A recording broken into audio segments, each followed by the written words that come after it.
Hello everyone, welcome back to HLV Visa Consultancy. So in today's vlog, I would like to share to you the success story of Ma'am Lisa. She applied for a family reunification visa. The husband, Filipino siya, nagtatrabaho siya dito sa Germany and holding Niederlassung permit. So yung Niederlassung permit, kapag meron po kayo nito, you are allowed to bring your wife sa Germany po. Maraming nagtatanong sa akin, ano daw yung mga documents na prepare ko or hinanda namin for the visa application. Kasi marami din po ang nare-refuse kapag gantong family reunification. Tapos, yung spouse or yung nagpipetition is non-EU citizen, just Filipino citizen.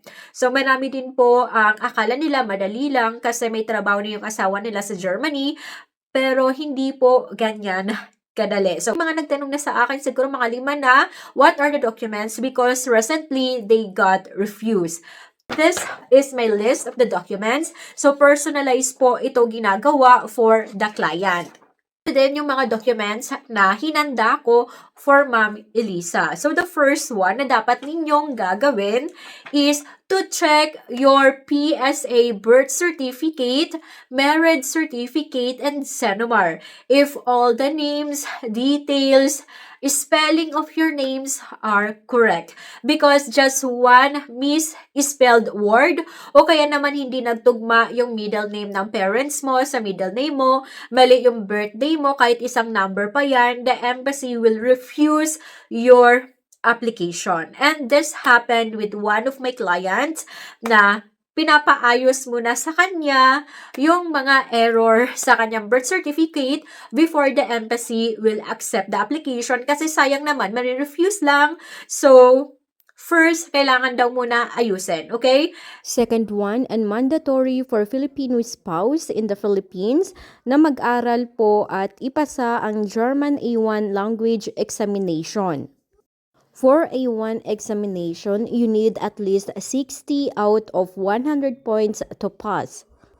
And only certificates from recognized institutes are accepted like Goethe, TEL, TESDAF, or ECL.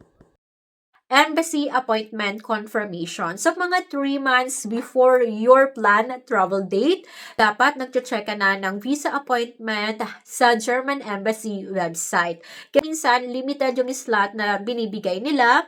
Dito kay Ma'am Elisa, 3 months kaming nag-antay before na magkaroon ng slot. But this time, I always check the Embassy website. Lagi na silang may slot araw-araw.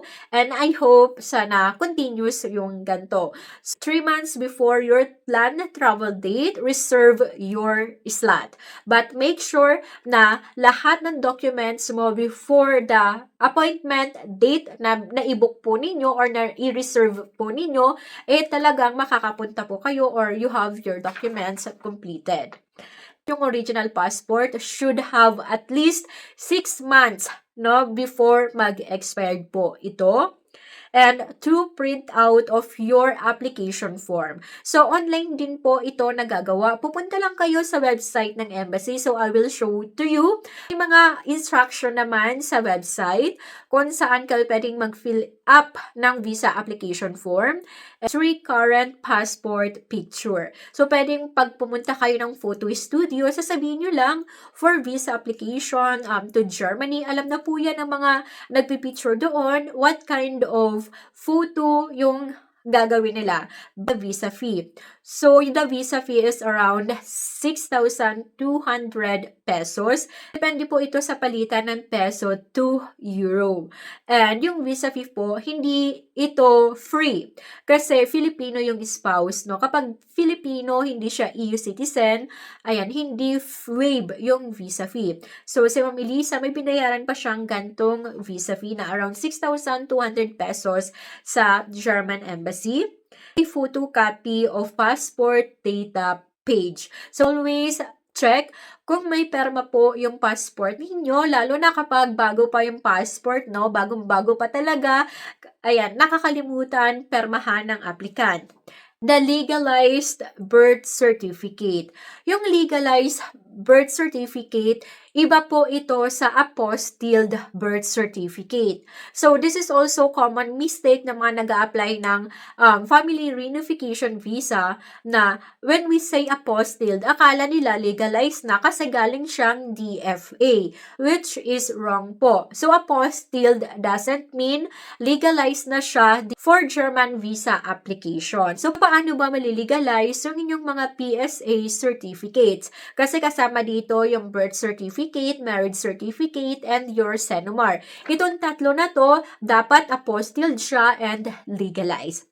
So, the first step na gagawin ninyo, mag-order kayo online. No? Pwede din naman personal kayong pupunta sa any PSA office to get your birth certificate, CENOMAR, and marriage certificate. Pwede din personal, pwede din online. Pero yung ginawa ko kay Ma'am Elisa, in-online ko na siya lahat. No, isahang order ako sa PSA and yung kinuha ko is automatic naka-apostilled na siya. So, meaning po, si PSA mismo ang magta-transfer ng documents dito kay DFA and si DFA po, siya yung mag-apostilled na nito. And after po ng apostillization, i-deliver po sa inyo yung documents na may apostilled na. So, I can say time saver siya. And for each PSA documents, I paid around 800 pesos. So, nakasave ka ng effort, kumila, tapos hindi pa gaanong mahal yung delivery fee. And once you receive your PSA documents na naka-apostilled na siya, the next step is have them legalized. So, paano ba yung process ng pagpa-legalize? First, pwede kayong mag-book ng appointment through VFS Global for documents legalization either in Cebu or in Manila. On the day of your appointment, dadalhin niyo po yung mga apostilled PSA documents sa VFS for them to submit the documents to the German Embassy for legalization. So, VFS na po ang magpo-forward ng mga documents na to, ng mga PSA apostille documents ninyo sa German Embassy. After that, mag-aantay lang kayo na maibalik sa inyo yung documents because the VFS Global will send back those documents to your address kung nag-avail kayo ng delivery and marireceive mo siya naka-legalize na. So, malalaman mo naka-legalize na kasi you have the receipt coming from the German Embassy na legalized na siya. So, makikita nyo sa documents, may nakalagay siya legally legalized, something like that. Hindi ko kasi pwedeng ipakita sa inyo yung example documents coming from my clients kasi for privacy po. So, ayaw ni clients na i-share yung kanyang mga personal documents. For I forgot, on the day of your appointment para sa pagpapalegalize ng PSA documents, may bayad po ito. So, each document costs 32 euro. So, kung tatong documents yung kailangan i-legalize, your marriage certificate, CENOMAR, and birth certificate, so 32 euro times 3. So, this application is for couple na walang previous marriage. Kasi kapag may previous marriage kayo, for example, yung previous marriage ninyo na annulled o kaya naman na divorce, then may mga additional documents kayong ipapasa sa embassy, which is I don't like to discuss in this vlog kasi magiging complicated lahat. Kasi kapag binanggit ko yon, hahaba yung listahan. So, I just want to focus sa mga walang divorce or annulment or widow na applicant. Meaning po, both kayo single pa nung kinasal. Wala pong any extra baggage. Habang nag-aantay kayo na dumating yung mga legalized documents ninyo, you can write your application letter. So, yung application letter, mas kilala siya sa tawag na cover letter. Dito, i-explain ninyo bakit gusto mong mag-apply ng family reunification visa, for what purpose. Of course, the purpose is to reunite or to join your spouse sa Germany para buong pamilya kayo. So, I can give an example application or cover letter for you kung isa kang applicant, you can email me this email address. You can request for the copy. I am proud of that na lahat po sila talaga approve no matter kung ano yung citizenship ng spouse na nasa Germany. So, I don't have any refuse family reunification visa. So, pwede kong i-share sa inyo yung application letter na ginagawa ko for my clients. So, flight ticket. So, yung flight ticket, hindi naman siya mandatory, but I always provide one-way flight ticket just to show to the embassy kung ano yung itinerary mo, if Germany ba talaga yung destination country. And the travel health insurance. So, hindi nyo ito mababasa sa list of documents na nakasulat sa embassy.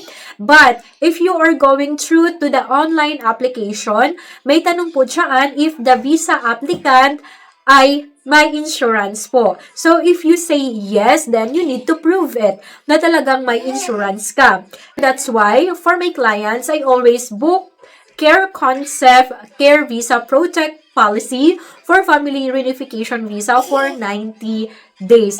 And yes po, the embassy, syempre masaya sila that the applicant kompleto yung documents kahit while laging approve yung mga visa application. So, if you want me to book your policy, you can email me in this email address. So, don't worry kasi kapag denied yung visa ninyo, it is refundable naman po. And dito na tayo sa list of documents from your husband sa Germany, from your Filipino husband. Dito talaga nagkakaroon ng conflict. Dito talaga ang main reason kung bakit nare-refuse ang mga visa application.